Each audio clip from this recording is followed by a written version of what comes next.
जय श्री कृष्ण।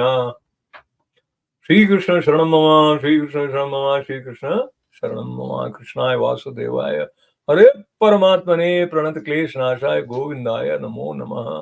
भगवत कृपा आनंद भागवत जी 11वां स्कंद और आज 27वां अध्याय, जिसमें क्रिया योग का वर्णन है। उद्धव जी ने पूछा, भक्त वत्सल श्री कृष्ण, जिस क्रिया योग का आश्रय लेकर जो भक्त जन जिस प्रकार से, जिस उद्देश्य से आपकी अर्चा पूजा करते हैं, आप अपने उस आराधन रूप क्रिया योग का वर्णन कीजिए। देवर्षि नारद, भगवान व्यासदेव और आचार्य बृहस्पति आदि बड़े बड़े ऋषि मुनि ये बात बार बार कहते हैं कि क्रिया योग के द्वारा आपकी आराधना ही मनुष्यों के परम कल्याण की साधना है। ये क्रिया योग पहले पहले आपके मुखारविंद से ही निकला था। आपसे ही ग्रहण करके इसे ब्रह्मा जी ने अपने पुत्र भृगु आदि महर्षियों और भगवान शंकर ने अपनी अर्धांगिनी भगवती पार्वती जी को उपदेश किया था। मर्यादा रक्षक प्रभो, ये क्रिया योग ब्राह्मण क्षत्रिय आदि वर्णों और ब्रह्मचारी गृहस्थ आदि आश्रमों के लिए भी परम कल्याणकारी है। मैं तो ऐसा समझता हूँ कि स्त्री शूद्र आदि के लिए भी यही सबसे श्रेष्ठ साधन पद्धति है। कमल नयन श्याम सुंदर, आप शंकर आदि जगदीश्वरों के भी ईश्वर हैं और मैं आपके चरणों का प्रेमी भक्त हूँ। आप कृपा करके मुझे ये कर्म बंधन से मुक्त करने वाली विधि बतलाइए।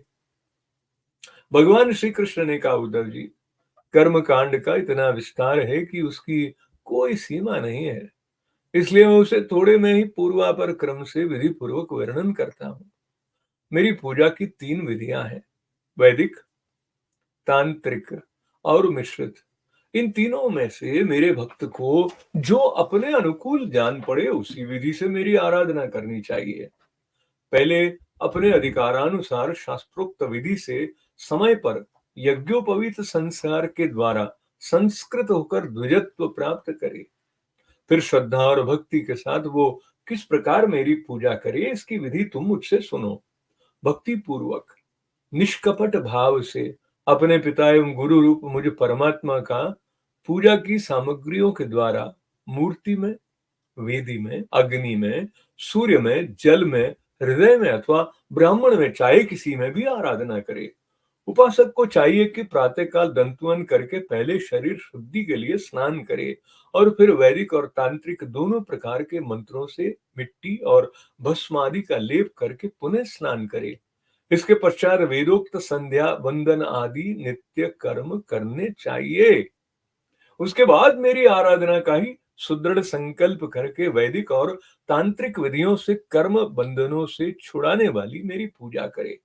मेरी मूर्ति 8 प्रकार की होती है, पत्थर की, लकड़ी की, धातु की, मिट्टी की, चंदन आदि की, चित्रमयी, बालुकामयी, मनोमयी और मणिमयी। चल और अचल भेद से 2 प्रकार की प्रतिमा ही मुझ भगवान का मंदिर है। उद्धव जी, अचल प्रतिमा के पूजन में प्रतिदिन आवाहन और विसर्जन नहीं करना चाहिए। चल प्रतिमा के संबंध में विकल्प है, चाहे करे और चाहे ना करे, परंतु बालुकामयी प्रतिमा में तो आवाहन और विसर्जन प्रतिदिन करना ही चाहिए। मिट्टी और चंदन की तथा चित्रमयी प्रतिमाओं को स्नान न करावे, केवल मार्जन कर दे, परंतु और सबको स्नान कराना चाहिए। प्रसिद्ध प्रसिद्ध पदार्थों से प्रतिमा आदि में मेरी पूजा की जाती है, परंतु जो निष्काम भक्त है वो अनायास प्राप्त पदार्थों से और भावना मात्र से ही हृदय में मेरी पूजा कर ले। उद्धव जी, स्नान, वस्त्र, आभूषण आदि तो पाषाण अथवा धातु की प्रतिमा के पूजन में ही उपयोगी है।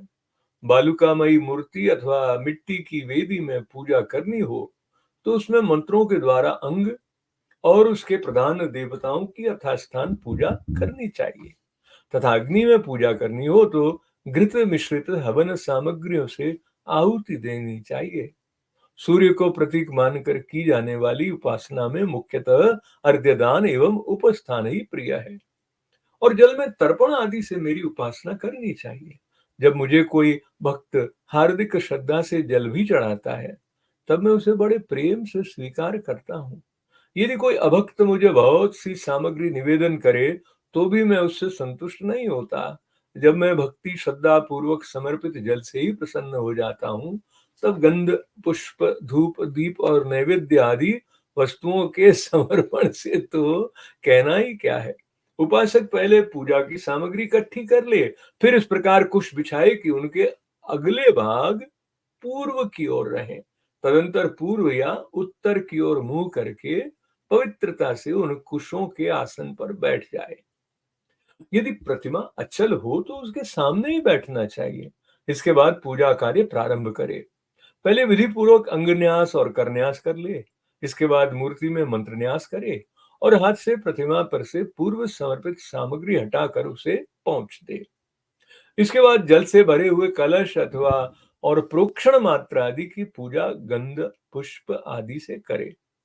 प्रोक्षण पात्र के जल से पूजा सामग्री और अपने शरीर का प्रोक्षण कर ले। इसके बाद पाद्य, अर्घ्य और आचमन के लिए 3 पात्रों में कलश में से जल भरकर रख ले और उसमें पूजा पद्धति के अनुसार सामग्री डाले। पाद्य पात्र में शामाक, सामे के दाने, दूब, कमल, विष्णु क्रांता और चंदन, तुलसी दल आदि। अर्घ्य पात्र में गंध, पुष्प, अक्षत, जौ, कुश, तिल, सरसों और दूब तथा आचमन पात्र में जायफल, लौंग आदि डाले।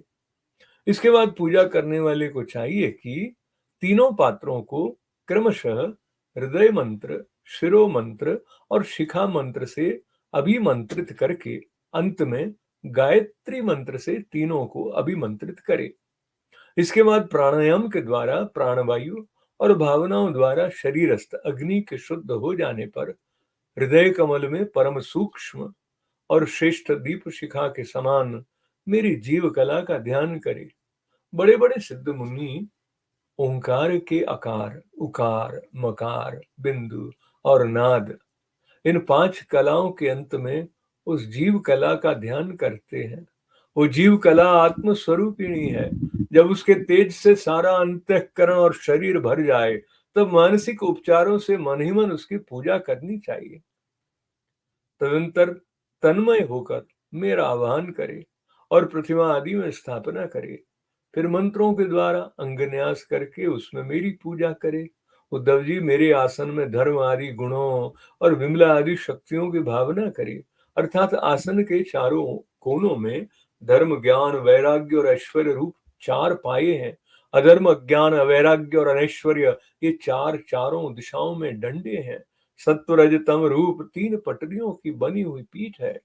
उस पर विमला, उत्कर्षिणी, ज्ञाना, क्रिया, योगा, प्रभि, सत्या, ईशाना और अनुग्रह ये 9 शक्तियां विराजमान है। उस आसन पर एक अष्टदल कमल है। उसकी कर्णिका अत्यंत प्रकाशमान है और पीली पीली केसरों की छटा निराली ही है। आसन के संबंध में ऐसी भावना करके पाद्य, आचमनीय और अद्य आदि उपचार प्रस्तुत करे। तदंतर भोग और मोक्ष की सिद्धि के लिए वैदिक और तांत्रिक विधि से मेरी पूजा करे। सुदर्शन चक्र, पांचजन्य शंख, कौमोद की गदा, खड्ग, बाण, धनुष, हल, मूसल इन 8 आयुधों की पूजा 8 दिशाओं में करे और कौस्तुभ मणि, वैजयंती माला तथा श्रीवत्स चिन्ह की वक्ष स्थल पर यथास्थान पूजा करे।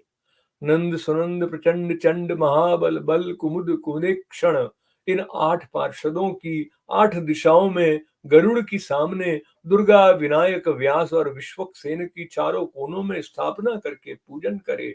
बाईं ओर गुरु की और यथाक्रम पूर्व आदि दिशाओं में इंद्र आदि 8 लोकपालों की स्थापना करके प्रोक्षण, अद्यदान आदि क्रम से उनकी पूजा करनी चाहिए।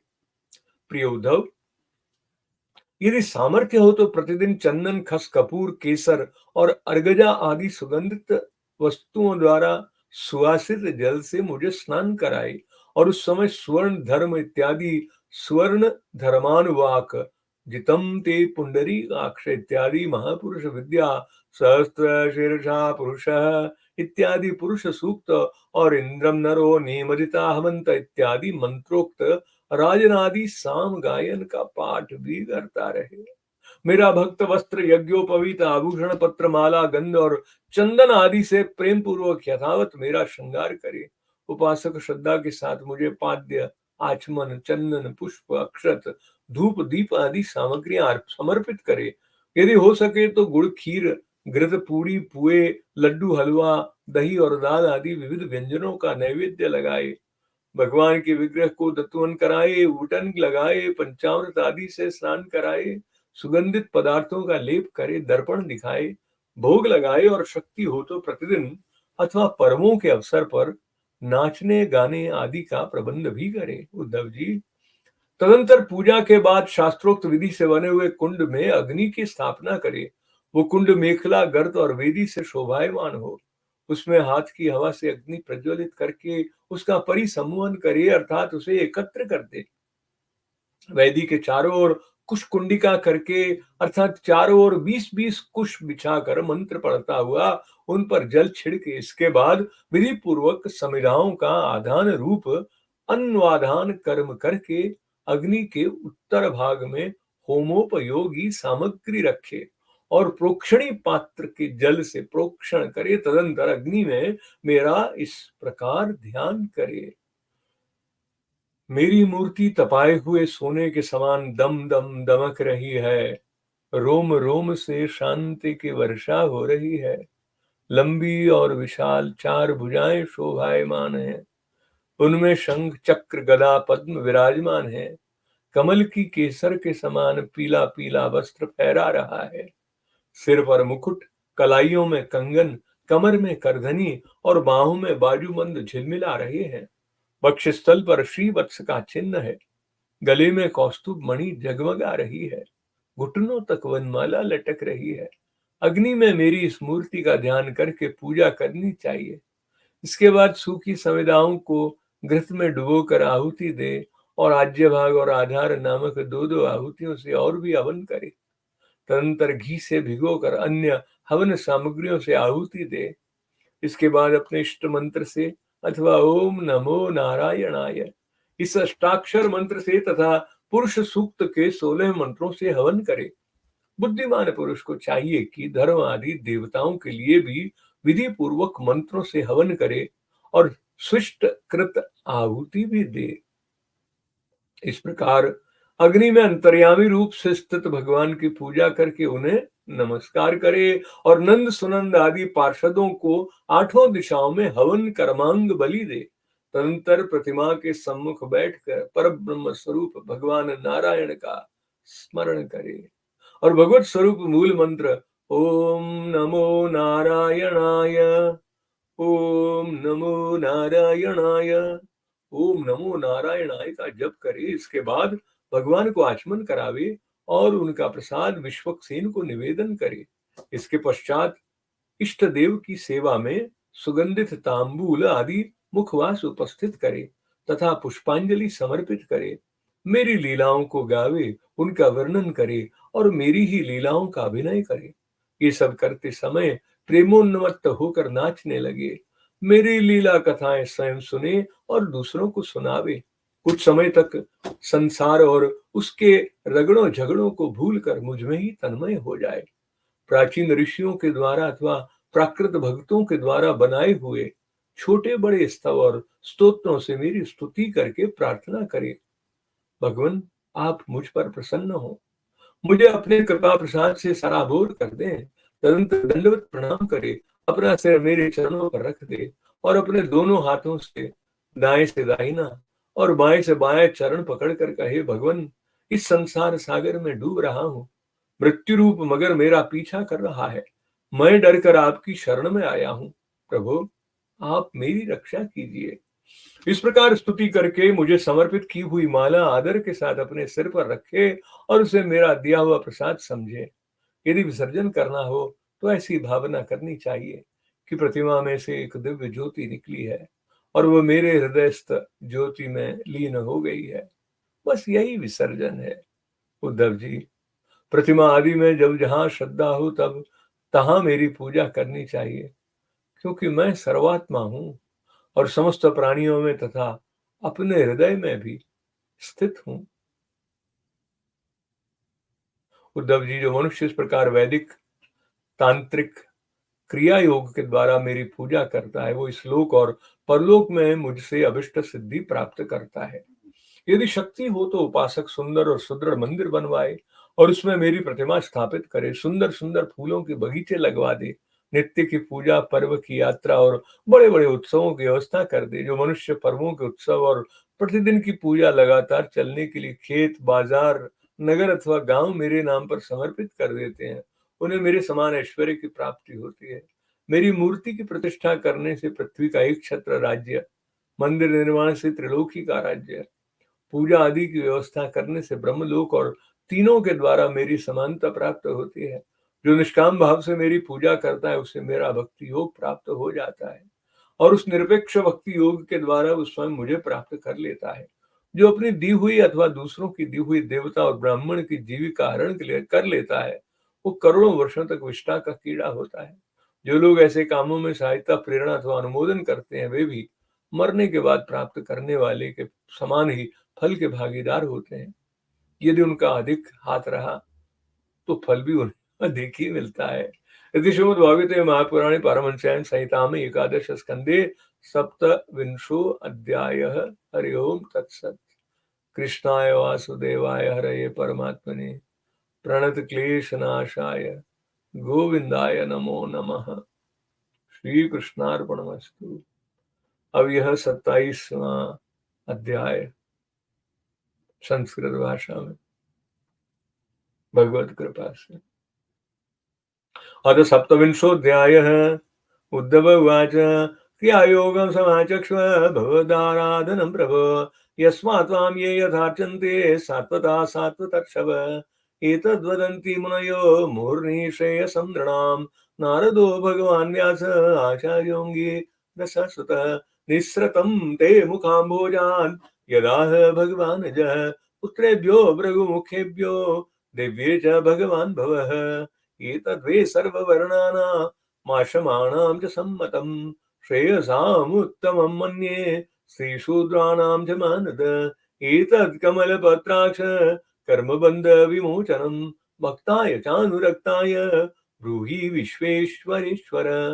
श्री भगवान उवाच न यन्तोऽनन्तपारस्य कर्मकाण्डस्य चोद्धव संक्षिप्तं वर्णयिष्यामि यथा वदनुपूर्वशः वैदिकस्त्रान्त्रिको मिश्र इति मे त्रिविधो मख त्रयाणामीप्सितैनेव विधीनामां समर्चयेत् यदासीनागमेनोक्तं द्विजत्वं प्राप्य पुरुषः यथा यजेत् मां भक्त्या श्रद्धया तन्निबोध मे आचार्यां स्थिलेन्दो स्थिङ्दिलेग्नो वा सूर्ये वाप्सुरिति द्विजे द्रव्येण भक्तियुक्तोर्चेत् स्वगुरुं मां मायया पूर्वं स्नानं प्रकुर्वीत धौतदन्तोऽङ्गशुद्धये उभयेरपि च स्नानं मन्त्रेर्मद्ग्रहणादिना सन्ध्योपास्त्यादिकर्माणि वेदेनाचोदितानि मे पूजां ते कल्पयेत्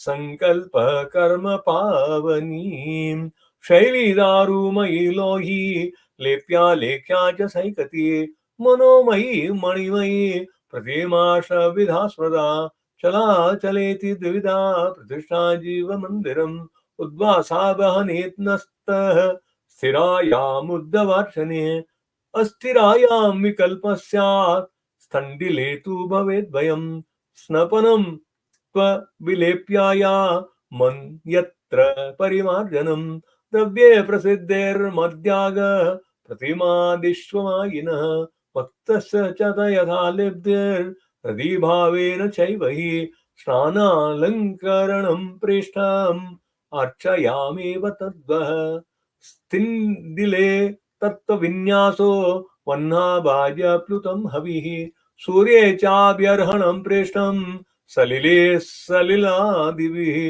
सदयोपाह्यतं प्रेष्ठं भक्तेन्मम वार्यपि भूर्यप्यभक्तोपरतं न मे तोषाय कल्पते गन्धो धूप सुमनसो दीपो नाद्यं च किं पुनः शुचि सम्रत संभारः प्राग्नर्भे कल्पितासनः आसीनः प्रागुदग्वार्चे दर्या यामथ सम्मुखः कृत्न्यास कृत्न्यासां मर्दचां पाणिनां व्रजेत् कलशं प्रोक्षणीयं च यथा वधूपसाधयेत् तद्विद्धिर्देवयजनं द्रव्यान्यात्मानमेव च प्रोक्षपत्राणि त्रिण्यद्वेस्तेस्तेर्द्रव्येश्च साधयेत् पाद्यादर्या च मनीयार्थं त्रीणि पात्राणि दैशिक हृदा शीर्णात शिखया गायत्रा चाभिमन्त्रयेत् पिण्डे वायग्निसंशुद्धे हृत्पद्मस्तां परां मम अन्वी जीवकलां ध्याये नाद्यान्ते सिद्धभावितां तयात्मभूतया पिण्डे व्याप्ते सम्पूज्य तन्मयः आवाह्यार्चादिषु स्थाप्य न्यस्ताङ्गं मां प्रपूजयेत् पादोपस्पर्शार्हनादीनु प्रकल्पयेत् धर्मादिविश्च नवभिः कल्पयित्वासनं मम पद्मष्टदलं तत्र कर्णिकाकेसरोज्ज्वलम् उभाभ्यां वेदतन्त्राभ्यां मह्यं तु भयसिद्धये सुदर्शनं पाञ्चजन्यं गदासीषूधनुर्हलान् मुसलं कौस्तुभं मालां श्रीवत्सं चानुपूजयेत् नन्दं सुनन्दं गरुडं प्रचण्डं चण्डमेव च महाबलं बलं चैव कुमुदं कुमुदेक्षणं दुर्गां विनायकं व्यासं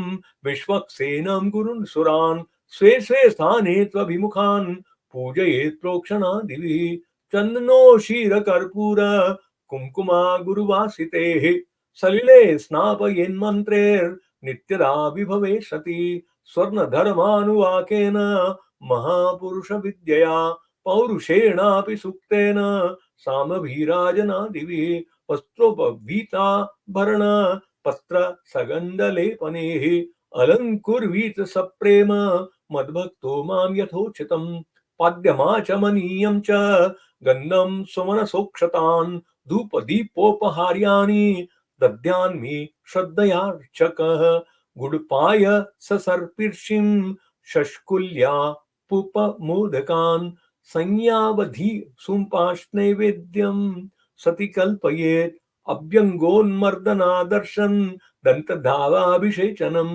अन्नादगीतनत्यादि पर्वणि स्युरुतान् वहम् विधिना विहिते कुण्डे मेखलागर्तवेदिभिः अग्निमाधाय परितः समूहे पाणिनोदितं परिस्तुतिर्यात् पर्युक्षेदन् वादाय यथाविधि प्रोक्षान्यासाद द्रव्याणि प्रोक्षाग्नो भावयेत् मां तप्तजाम्बूनप्रभ्यं शङ्खचक्रगदाम्बुजेः लसच्चतुर्भुजं शान्तं पद्मकिञ्जल्कवाससं सुरत्किरीटकटक कटिसूत्रवराङ्गदं श्रीवत्सवक्षसम्राजत् कौस्तुभं वनमालिनं ध्यानभ्यर्च्य दारुणी अविशाभिर्घृतानि च पास्याज्य भागावगारो दत्त्वा चाज्य प्लुतं हविः जूयान्मूलमन्त्रेण षोडशर्चावदानतः कर्णादिभ्यो यथा न्यायं मन्त्रे स्विष्टकृतं बुधः अव्यचार्थं नमस्कृत्य पार्षदेभ्यो बलिं हरेत् मूलमन्त्रं जपेत् ब्रह्म स्वनन्नारायणात्मकम् दत्त्वा च मनमुच्छेत्य विश्वक्सेनाय कल्पयेत् मुखवासं सुरभिमत् ताम्बूलाद्य महार्हयेत् उपगायन् गृह्णन् नृत्यन् कर्माण्यभिनयन् मम मत्कथा श्रावयत् शृण्वन् मुहूर्तं क्षणिको भवेत् स्तवेरुच्चावच्चे स्तोत्रे पौराणि प्राकृतैरपि श्रुत्वा प्रसीद भगवन्निति वन्दे तदण्डवत् शिरो मत्पादयो कृत्वा बाहुभ्यां च परस्परं प्रपन्नं पाहि मामीश भीतं मृत्युग्रहार्णवात् इति शेषां मया दत्तां शिरस्याधाय सादरम् उद्धासये चेदुद्धास्यं ज्योतिर्ज्योतिषी तत्पुनः अर्चयादिषु यदा यत्र श्रद्धा मां तत्र चार्चयेत् सर्वभूतेष्वात्मनि च सर्वात्महमवस्थितः एवं क्रिया योगपथ्ये पुमान् वैदिकतान्त्रिकेः अर्चुन्नुभयतः सिद्धिं मत्तो विन्दत्यभीप्सितां मदर्चां सम्प्रतिष्ठाप्य मन्दिरं कारयेद्दृढं पुष्पोद्यानानि रम्याणि पूजाया स्तोत्र वा श्रितान् पूजादीनां प्रवाहार्थं महापर्वस्वथान्वहम् क्षेत्रापण पुरग्रामान् दत्त्वा मत्साश्रितां यात् प्रतिष्ठया सार्वभौमं सद्यं न भुवनत्रयं पूजादिना ब्रह्मलोकं त्रिभिर्मत्साम्यतां यात् मामेव निरपेक्षेण भक्ति योगेन विन्दति भक्ति योगं सलभते एवं यः पूजयेत माम यह स्वदत्तां परेर्दत्तां हरेत् सुर विप्रयोः वृत्तिं सजायते विद्भुग् वर्षाणाम युतायुतं कर्तुश्च सारथिर्हेतोर्नुमोदि तुरेव च कर्मणां भागिनः प्रीत्य भूयो भूयसि तत् फलम् इति श्रीमद्भागवते महापुराणे पारमहंस्यां संहितायाम् एकादश स्कन्धे सप्तविंशो अध्यायः। हरि ओम तत्सत्। कृष्णाय वासुदेवाय हरये परमात्मने प्रणतक्लेशनाशाय गोविन्दाय नमो नमः। श्री कृष्ण शरणं मम, श्री कृष्ण शरणं मम, श्री कृष्ण शरणं मम। श्री कृष्णार्पणम् अस्तु। जय श्री कृष्ण।